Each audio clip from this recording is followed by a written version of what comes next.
I have spent most of my life hiding in plain sight, known throughout the village as the girl who never speaks, the one no alpha dares to claim, called silent, mysterious, cursed even, though the truth is far simpler. I chose my silence because words could not protect me, could not shield me from the destiny that stalked me, from the kind of love that destroys and demands, and silence became my armor, keeping me alive for 8 long years in a village small and surrounded by dense forests that stretched toward the mountains where mist rolls in each morning, curling around the cottages like a protective veil, hiding secrets the villagers refuse to speak of, hiding me as well in a forest that smells of pine and damp earth where the wind carries whispers that no one else can hear, and at night, the full moon turns the world silver and shadows move with a life of their own, when the air changes and I feel the eyes that watch me even when I cannot see them. I have learned to move quietly, to leave no trace, to exist without drawing attention, and most people avoid me, which I prefer, for they do not know why I am mute, and I intend to keep it that way,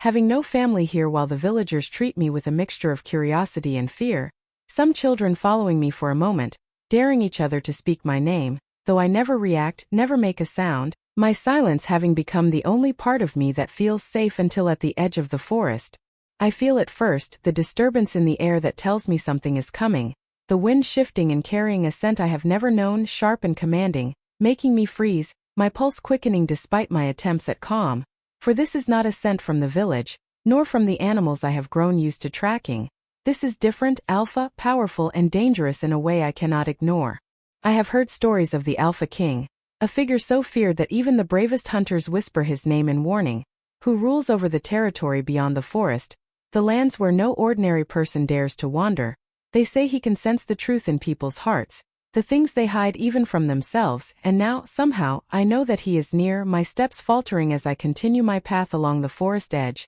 trying to keep calm, to make no sign that I am aware of him, but the leaves crunch too loudly under my boots, betraying me, and I know he is closer. Then I see him standing at the far end of the clearing, tall and broad-shouldered, with eyes that seem to pierce right through the fog and into me, the moonlight glinting against the edges of his armor, casting him as both guardian and predator, and I want to turn and run, but something inside me holds me rooted to the spot.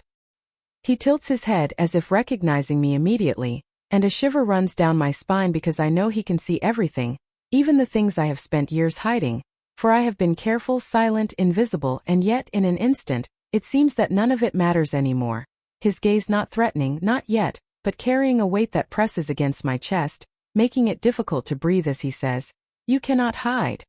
His voice calm but strong with no malice in it, only certainty. "I can feel you, I can feel what you have tried to protect, what you have tried to bury." And I want to tell him to leave, to walk away, to let me remain unseen, but my voice cannot respond, and even if it could, I doubt I would find the words, for the truth I carry is not something I can explain easily, not something anyone can understand, and yet, as I watch him step closer, I realize he does not need words to see me. The air between us seems to hum, and the forest grows quieter as if holding its breath, every instinct in me screaming that I should flee, that I should hide deeper in the woods, but another part, a part one have tried to deny for years, aches at the nearness of him, for there is danger here, yes, but there is also something else, something forbidden, something that calls to a part of me I had convinced myself would remain locked away forever, and he stops a few feet from me and studies me as if weighing my soul, my heart pounding against my ribs, betraying me despite my silence, for I have hidden for so long, and yet in this moment it feels as though the years of protection and caution mean nothing. Something about him is different. He does not see me as broken or weak. He sees me fully, undeniably, completely, and I know, without understanding why, that my life will never be the same again. I did not move when he stepped closer, the forest seeming to hold its breath as if waiting for me to respond, to reveal the smallest flicker of fear or defiance, though I had spent years mastering stillness, perfecting silence, and yet it felt useless now, his presence carrying a weight that made the air feel heavy, a kind of gravity I could not resist as he studied me carefully, his gaze sharp and unwavering, and I realized he did not see me the way the others did, for there was no pity in his eyes, no judgment, only recognition that made my heart ache in a way I could not name, for recognition was dangerous, demanding something from me that I had spent 8 years denying. "You have been hiding for a long time," he said, his voice low, carrying through the trees, commanding attention without raising in volume. "I can sense the fear you have held, I can feel the walls you have built around yourself, they will not protect you from what is coming. And I wanted to take a step back, to disappear among the shadows where the moonlight could not touch me, but my body refused to obey.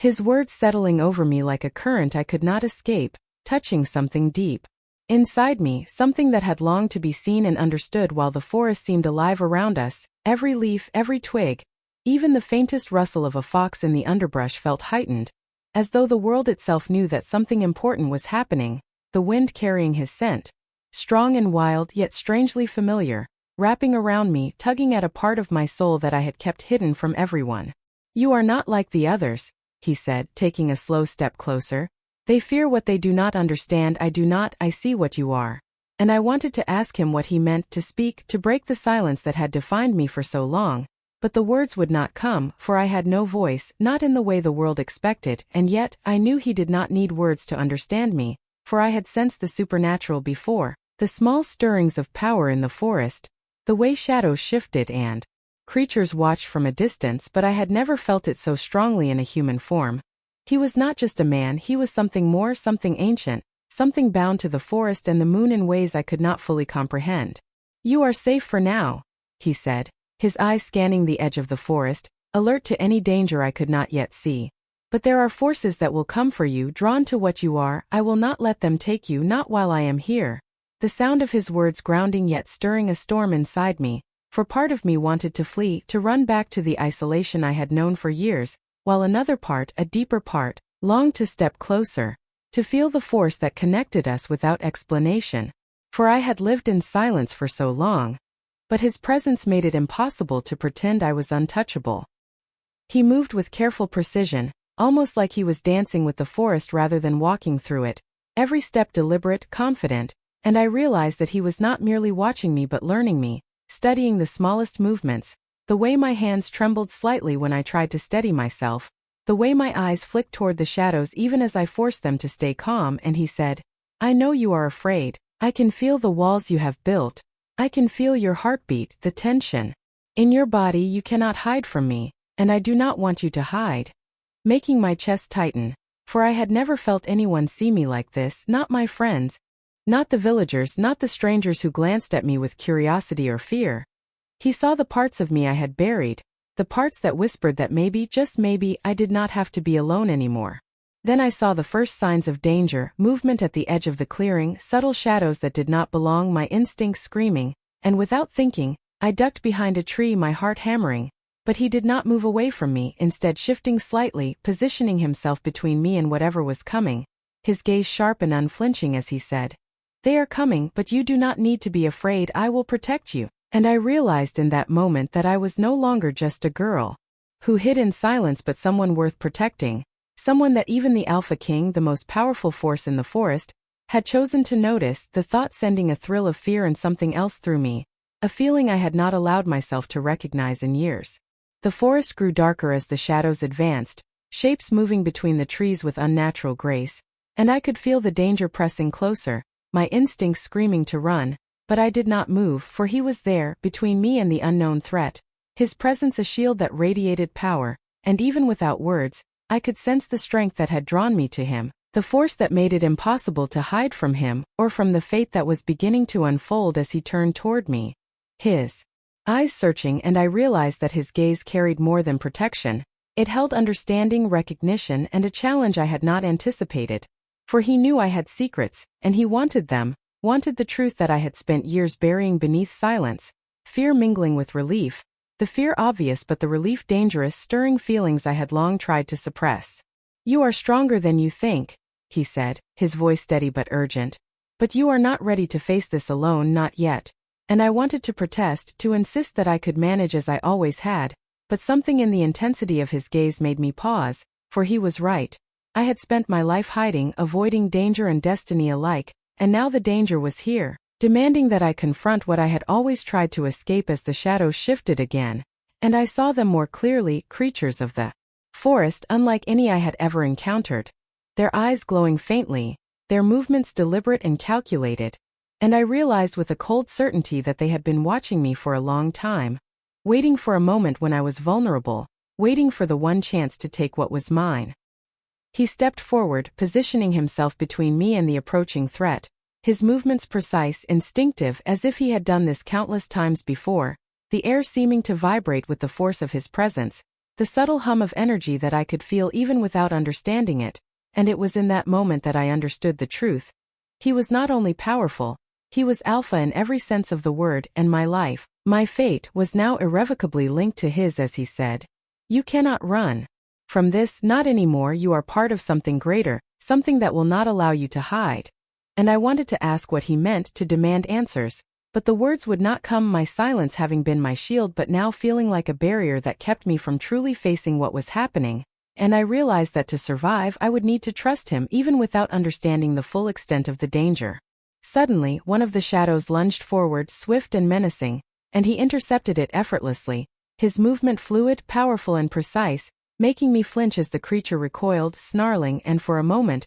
I saw the edge of the world he lived in, a world where danger was constant and control was absolute. And yet he did not flinch, did not hesitate, his eyes finding mine again, steady, unyielding, and in them I felt a strange sense of safety amidst the chaos. As he said, "You have a choice. You can stay in the shadows pretending to be invisible, or you can step forward, claim what is yours, and face the danger with me." And I realized then that the truth he spoke was personal, that this was not just about the threat in the forest but about me, about the silence I had used to hide from the world, from love, from destiny, for I had spent so long running that I had forgotten what it felt like to stand and fight, to be seen, to be claimed in a way that demanded courage. The shadows surged around us, more numerous and relentless than ever before, my heart racing, my senses on fire as fear and anticipation collided inside me, for I had spent 8 years hiding from life, from danger, from the one destiny that refused to be silenced, and now it had arrived, undeniable and overwhelming, and I could no longer rely on silence or shadows to protect me. I had to face it, had to face him, and had to face myself as he stood before me, steady and unflinching, a force of nature in human form, his presence commanding yet with a gentleness beneath it, a quiet assurance that calmed the storm within me even as the world threatened to collapse around us, and I could feel the pull between us, an invisible thread that neither fear nor shadows could break. "You are stronger than you know," he said, his voice low and certain. "The power within you is not a curse, it is who you are, and it is why I cannot let you run." And I wanted to speak, to tell him how much his words meant, but the silence I had clung to for years still held me, so instead, I let my gaze meet his, and in that moment I realized that words were not necessary, for he understood me fully, in ways no one else ever had. That understanding carrying with it a responsibility. Weight that pressed against my chest and made my pulse thunder as the shadows moved faster now, circling us, testing the boundaries of our courage, and I could feel their intent, a cold and calculated hunger, but I also felt something else, an awakening inside me, a force I had tried to deny, the gift he had spoken of real, and in this moment I had no choice but to embrace it. I raised my hands instinctively, and the air around me seemed to respond, a subtle ripple of energy that pushed against the advancing shadows, and they faltered, recoiling as if surprised by the strength they had underestimated, my heart pounding in rhythm with the forest, and I felt a fierce clarity. I was not just the mute girl who hid in silence but a force of my own, and with him at my side, I could face what I had once believed impossible. As he moved closer, placing a hand near mine, not touching yet connecting in a way that grounded me, saying, "You do not face this alone, we face it together, whatever comes I am here." And the shadows lunged again, this time met with everything I had, the power within me blooming, a steady, unwavering strength that flowed from the core of who I was, terrifying, exhilarating and liberating all at once, and with every pulse of energy the shadows drew back, unwilling to confront what they could not understand or control. Then the realization struck me, sharp and undeniable. The danger, the fear, the years of hiding, all of it had led to this moment, and the bond one felt with him, the connection that had grown quietly between us, was no accident but destiny, for I had tried to escape it, to deny it, but it had found me anyway, and I knew with a certainty I had never allowed myself before, that I could not turn away from it. As I stepped closer to him, letting the invisible thread between us guide me, the shadows recoiling, unable to reach us, as if acknowledging that the moment had shifted, the Alpha King and I standing together, a force united in a way neither of us had expected, and for the first time, I felt truly seen and understood. The danger receded, leaving only the quiet hum of the forest and the pounding of my own heart. For I had faced my fear, confronted the truth I had hidden, and embraced the connection that had always been there. The world still uncertain, challenges remaining.